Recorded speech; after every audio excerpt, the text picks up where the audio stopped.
Bị lừa vé xách đồ hành lý là bánh kẹo, đến khi em bị kiểm tra mở ra toàn thuốc lá. Em là đứa xách thuốc lá từ Việt Nam qua Nhật đi vé không đồng đang chờ visa và hôm nay có kết quả trượt visa rồi các chị.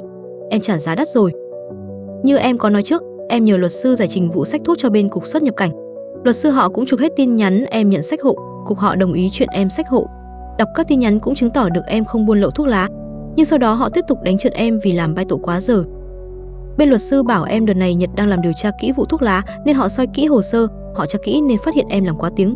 Nếu em không xách thuốc thì chắc người ta không để ý rồi. Rất nhiều người đi vé không đồng bị bắt thuốc xin visa bị trượt kiểu như em.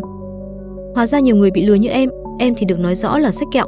Còn các bạn kia thì bảo xách tạp hóa bánh kẹo, trong các hộp bánh không hề có bánh, lúc hải quan mở ra toàn là thuốc lá các bạn đó mới biết.